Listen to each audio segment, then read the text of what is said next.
Olá você, chegando com mais uma edição do PB Desporto, nesta sexta-feira, 18 de fevereiro, e com os seguintes destaques: a disputa da Supercopa do Brasil, no próximo domingo, reunindo Flamengo e Atlético Mineiro. Corinthians entra na briga com Botafogo pela contratação de técnico português. Aqui na Europa, jornal apresenta as regalias apresentadas pelo Paris Saint-Germain para manter o craque Mbappé na equipe parisiense. Após uma semana do clássico Futebol Clube do Porto Sporting, com briga generalizada, clubes e dirigentes do futebol português preocupados com o futuro do futebol em Portugal. No bate-papo do PB Desporto, Jorge Moraes em Maceió, Alagoas, e Antônio Manuel Góes, no Rio de Janeiro, analisam clubes de grande investimento no futebol brasileiro tendo que jogar em campinhos de várzea, assim como as declarações pés no chão do técnico do Sport, Rubem Amorim, após a goleada sofrida para a equipe do Manchester City pela Champions League.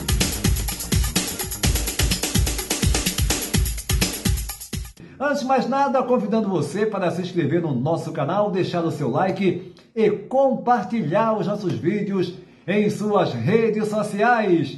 E o Flamengo apresentando o seu novo manto sagrado, a camisa número 1. Vamos mostrá-la aqui nessa edição do PB Desporto, na sequência do programa, porque agora é a hora do nosso bate-papo. Eles já estão prontos. Jorge Moraes, na bela Maceió, Alagoas, Antônio Manuel Góes, no Rio de Janeiro, o belo Rio de Janeiro. E o primeiro tema que eu quero abordar com vocês, começando contigo, Moraes, é sobre os clubes do futebol brasileiro com alto investimento tendo que jogar em campinhos que parecem mais de várzea, como foi o caso agora recente do Flamengo diante do Madureira. Ei, Moraes, um abraço. Olá, Júnior, um forte abraço para você, um abraço para o Antônio Manuel e para todo mundo que está ligado aqui no PB Desporto. Realmente, a qualidade de um gramado, as condições perfeitas para a prática do futebol, essas condições podem até definir o rendimento de um time ou de outro em uma partida de futebol. Principalmente se um time é grande e o outro é chamado pequeno. E você viu o exemplo do que foi o Flamengo ter uma dificuldade para ganhar do Madureira por 2-1. Mas a gente viu que a dificuldade foi o gramado, as condições que não eram dadas, permitidas, para que o Flamengo pudesse jogar o seu verdadeiro futebol. Aqui no Brasil, em especial, as arenas construídas para a Copa do Mundo ainda estão com seus gramados preservados. Como a gente depois teve a Arena do Corinthians, a Arena do Palmeiras, do Atlético do Paraná, que foram chegando com qualidade para a prática do futebol. Mas aqui no Brasil, de um modo geral, a regra é gramado ruim, e isso atrapalha muito o futebol. Eu me recordo que na Federação Paulista de Futebol, o primeiro item de cobrança para que tivesse uma partida de futebol era o gramado, principalmente nos estádios do interior de São Paulo. Era o primeiro item. A exigência era ter um belo de um gramado para que o futebol tivesse qualidade. Aqui no Nordeste, o pessoal cobra iluminação. Aqui em Alagoas, o estádio tem que ter primeiro iluminação, para depois então vem isso, vem aquilo e vem até a história do gramado também. Mas você cobrar a iluminação e não cobrar o gramado, para mim não é correto. Então é por isso que a gente tem dificuldade de se encontrar dentro de uma partida de futebol por conta dos péssimos gramados na maioria dos estádios de futebol aqui no Brasil, viu, Júnior? Moraes, se aí em Maceió a preocupação, você vê, né? Até que ponto a gente chega. A preocupação é com a eliminação. E o gramado, o relvado, como se diz aqui em Portugal. Infelizmente, nós temos, apesar dessas arenas, a maioria delas largadas, abandonadas, essa é a grande verdade, né, que foram utilizadas no Mundial do Brasil em 2014. Você imagina os outros campos, né? Os campos de outros estádios com a situação precária, como foi o caso, né? E foi mostrado aqui para Portugal, todos, claro, abismados com a situação daquele gramado do estádio do Madureira, Conselheiro Galvão. Aquilo ali era um pasto, né? Uma vergonha você ter. Agora os clubes também têm culpa porque aceitam jogar em estádio, em gramado assim. E aí, Antônio Manuel Góes, a sua opinião com relação a essa situação vergonhosa no futebol brasileiro? Júnior, Moraes e seguidores do PB Desporto. Apesar de referência histórica em nível nacional, até por termos sido capital do país e centro das mais relevantes decisões, inclusive desportivas, o futebol do Rio de Janeiro não acompanhou a dinâmica de outros estados, São Paulo obviamente no topo, no quesito de instalações destinadas ao seu desempenho nas quatro linhas, em nível pertinente à modernidade do jogo.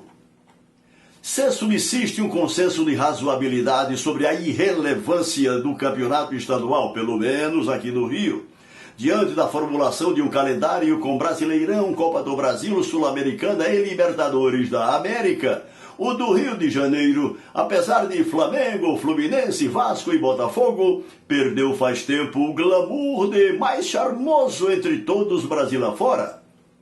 De forma inconsequente, voltamos ao tempo em que clubes de médio e pequeno porte incomodavam seriamente os quatro maiores que sofriam barbaridade dos chamados alçapões. Andaraí do América, Figueira de Melo do São Cristóvão, Rua Bariri do Olaria, Teixeira de Castro do Bom Sucesso, Conselheiro Galvão do Madureira, Moça Bonita do Bangu, Ítalo Del Cima do Campo Grande e o Estádio dos Ventos Uivantes da Portuguesa na Ilha do Governador. Sem falar no Canto do Rio, em Niterói. Hoje em dia, o Vasco segue no ainda apenas razoável São Januário, inaugurado, imaginem, em 1928, além do Maracanã em clássicos, e o Botafogo no Engenhão da Prefeitura, que assumiu em regime de comodato. A dupla Fla-Flu ainda às voltas com o imbróglio sem a definitiva decisão do Poder Público Estadual na concessão do Maracanã. Eis que 9 anos depois de lá ter jogado, e agora com dimensão de investimento em elenco de peso internacional, o Flamengo foi enfrentar o Madureira do Aniceto Moscoso, aquele mesmo da rua Conselheiro Galvão, no simpático bairro da Zona Norte Carioca, entrecortado pela linha férrea da Central do Brasil, na atual Supervia. Os ditos grandes do Rio à frente o Flamengo com investimentos de dezenas de milhões de reais em jogadores e comissões técnicas, além de modernos centros de treinamento, a jogarem em campos de várzea, até porque são coniventes ao avalizarem na Federação Estadual as péssimas condições dos locais homologados para a competição. Vale uma rápida comparação com estádios de cidadezinhas de Portugal, por exemplo, Antônio Júnior, que você conhece, como o de Tondela de 23 mil habitantes, que comporta 5 mil espectadores confortavelmente sentados, e o relvado, então, no mesmo nível das praças de esportes dos gigantes aí de Portugal, como a imagem comprova. Exatamente, Antônio Manuel Góes. Os estádios do Rio de Janeiro em especial, nós temos problemas em estádios por todo o país, por todo o Brasil, e o Rio é um dos campeões, sim.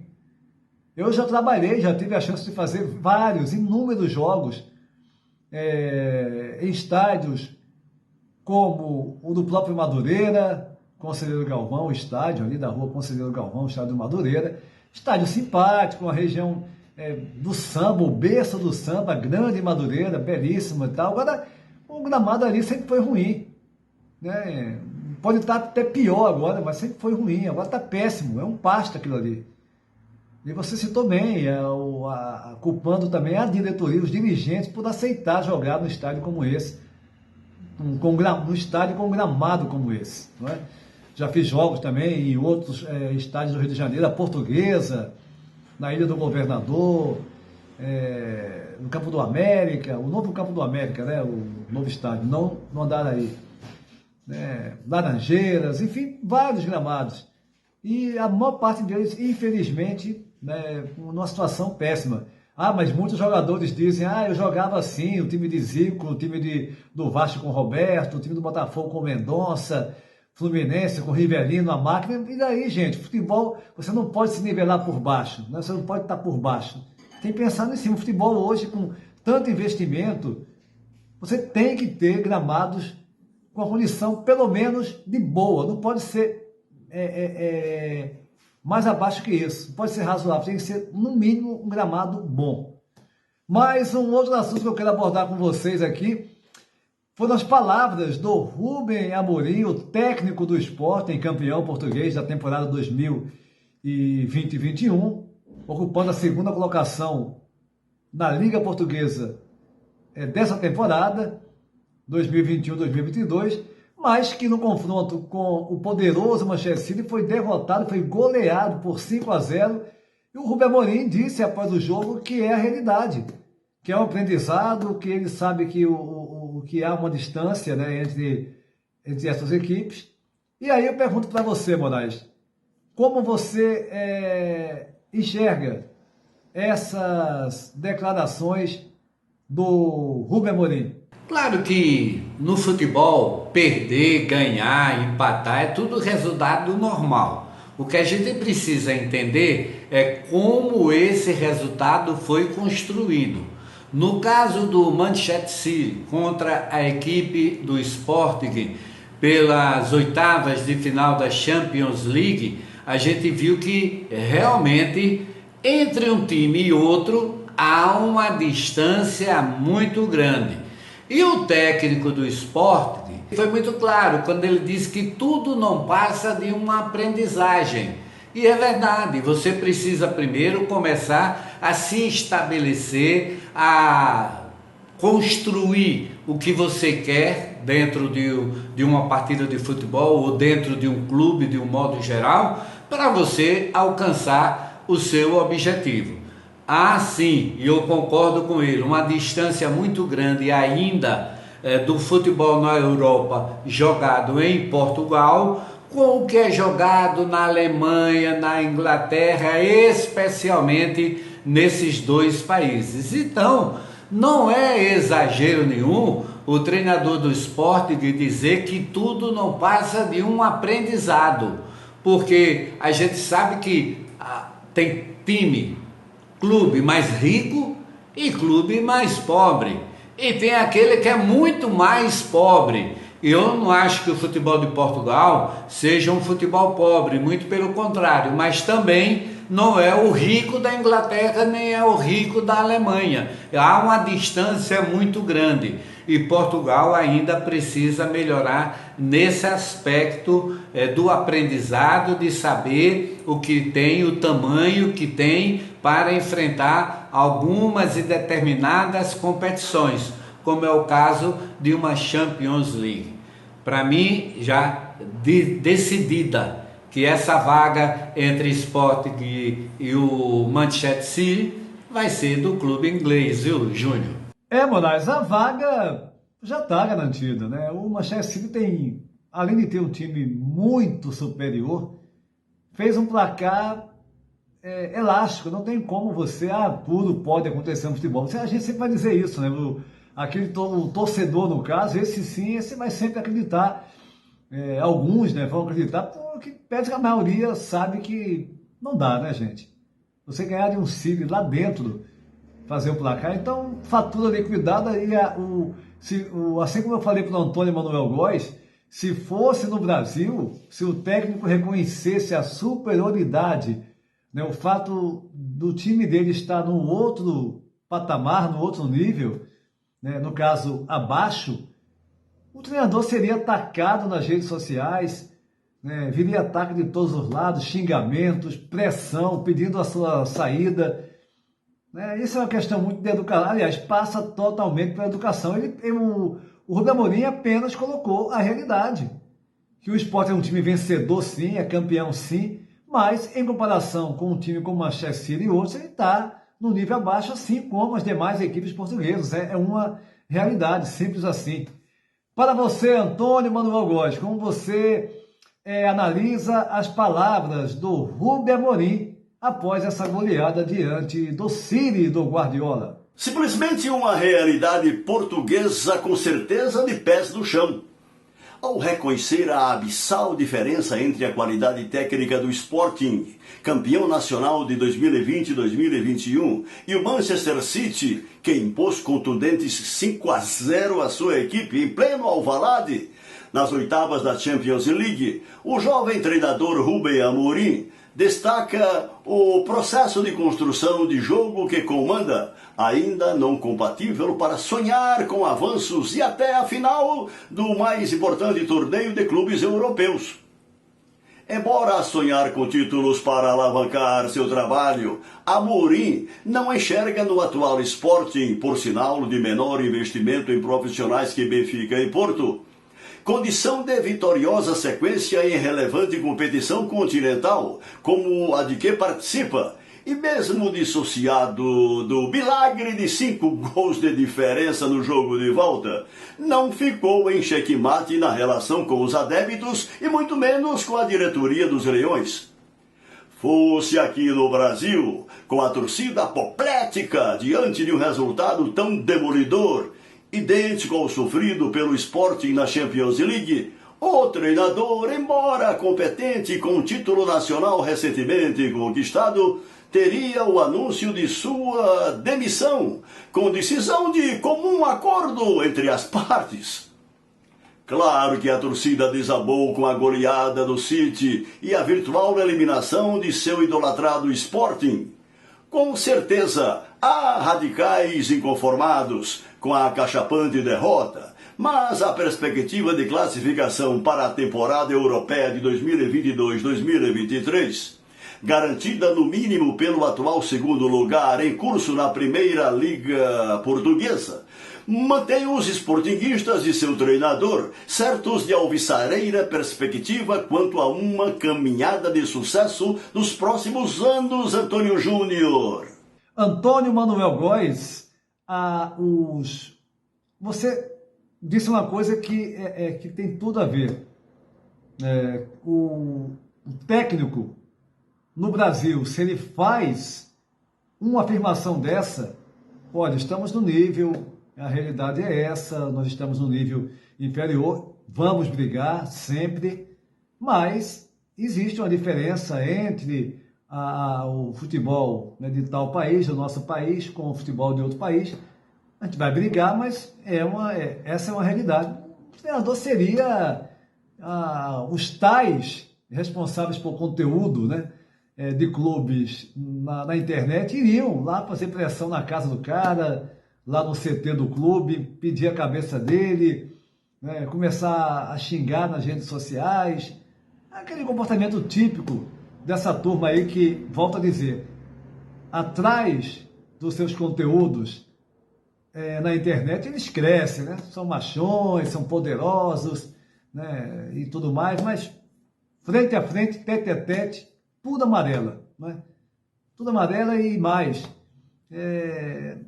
Eles só têm condição de produzir conteúdo assim, porque a intenção deles é apenas ter acesso, ter inscritos, ganhar dinheiro. Agora, preocupação com o trabalho minimamente correto, ético, isso aí não tem nem que pensar, porque é algo que eles não conhecem. Se conhecem, não querem saber, porque o que importa é fake news, é atacar fulano, beltrano e por aí vai.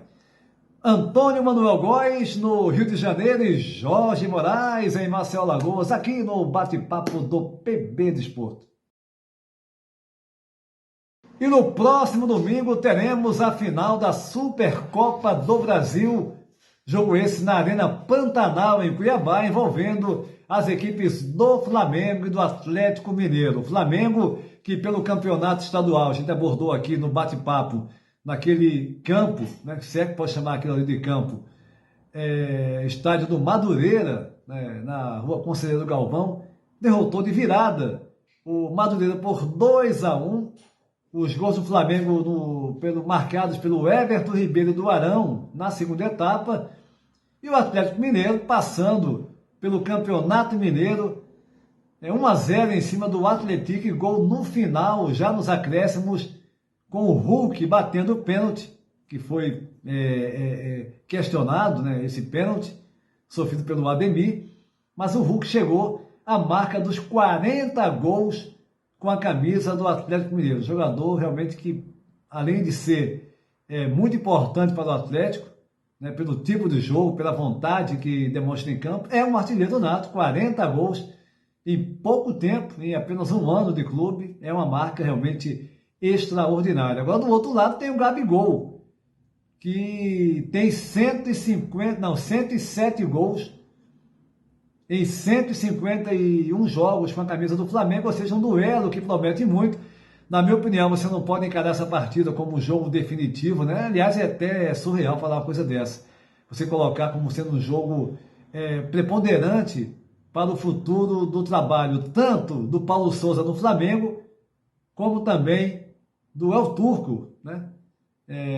Na equipe do Galo Mineiro. É uma competição, é uma taça, um jogo único. É uma taça importante. O Flamengo é o bicampeão, venceu as 2 últimas edições. O Atlético vai em busca da primeira conquista, mas é apenas o início de temporada. Nós estamos ainda na pré-temporada, sim.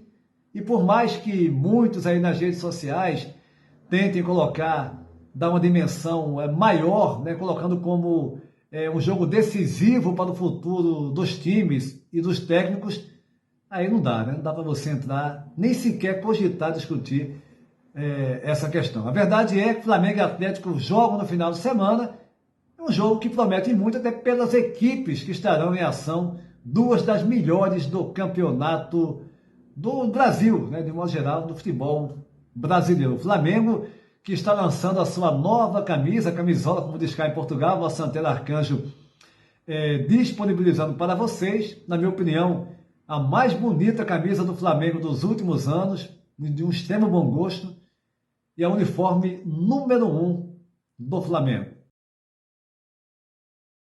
Nas últimas do PB Desporto, falando do Corinthians, que agora entra na briga pela contratação do técnico português Luiz Castro, do Botafogo, que já vem anunciando há algum tempo o interesse de contar com um treinador português, quer porque quer a contratação desse treinador para dar sequência ao trabalho. Agora o Botafogo se tornando clube empresa, né, sendo comandado, né, o dono do clube, o americano Joe Textor, que está tratando dessa negociação. Como o empresário do técnico se encontra no Brasil, o Corinthians tentando atravessar essa negociação e levar o treinador português para trabalhar no Corinthians. E uma proposta que, para tentar seduzir o Luiz Castro, é fazer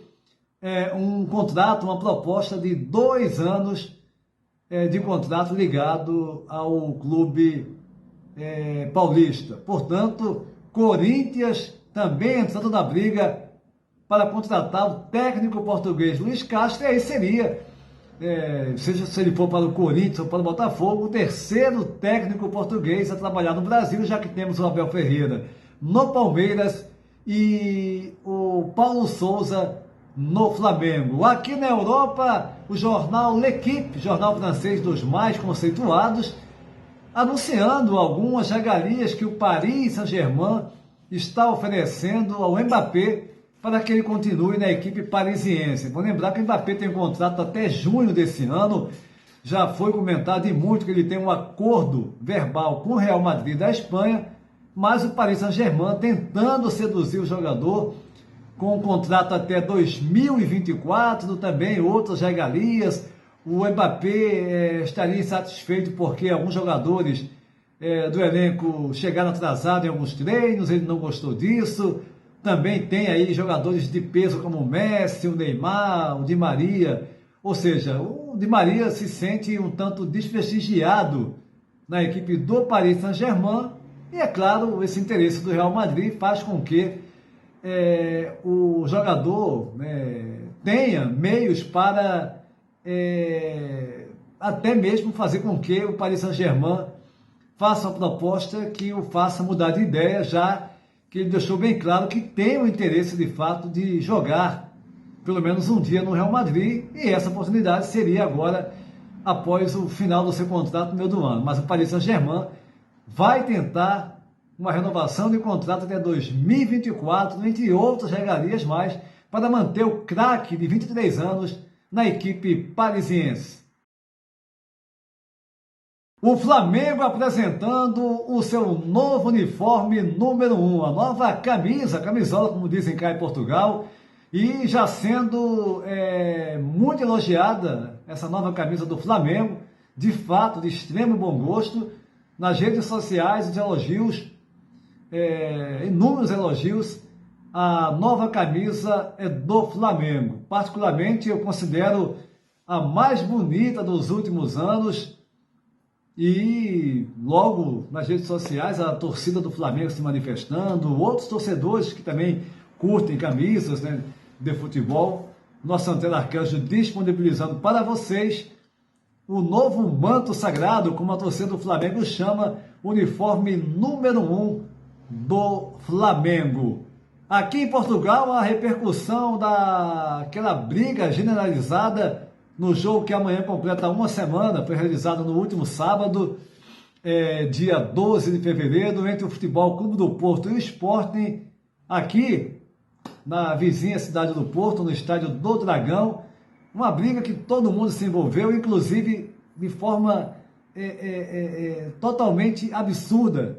Seguranças do próprio Futebol Clube do Porto entrando na briga, empurrando, agredindo os jogadores do esporte, e depois aquela troca de farpas entre os dirigentes, uma situação que foi debatida, foi comentada e muito nessa semana aqui em Portugal, com a mídia, dirigentes, jogadores, enfim, todos preocupados com o futuro do futebol português, já que em pleno 2022 você vê cenas daquelas proporcionadas no pós-jogo de Futebol Clube do Porto 2, Sporting 2, é de fato algo profundamente lamentável. Lembrando que nesse sábado, na véspera da decisão da Supercopa do Brasil de Flamengo e Atlético, teremos uma edição especial do Curtas do PB Desporto, falando mais dessa partida. Lamentando também, é claro, o fato acontecido na cidade de Petrópolis, no Rio de Janeiro, região serrana do Rio.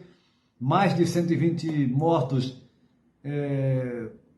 já foram computados, já foram informados, mais de 120 pessoas que morreram nessa tragédia na cidade de Petrópolis, e a gente lamenta profundamente. Claro, ali é uma região que nessa época do ano, no Rio de Janeiro, no Brasil, chove muito, uma região complicada, mas se houvesse preocupação dos órgãos responsáveis pela segurança na cidade, pelos governantes, isso poderia ter sido muito menor. E tem que ser feita alguma coisa para combater esse tipo de acontecimento. Se há problemas ali, então tem que ser evitado. Tem que haver realmente ações para evitar esse tipo de situação para lá de chocante, para lá de lamentável. O PB Desporto vai ficando por aqui, convidando você para se inscrever no nosso canal, deixar o seu like e compartilhar os nossos vídeos em suas redes sociais. A todos um abraço e até a próxima!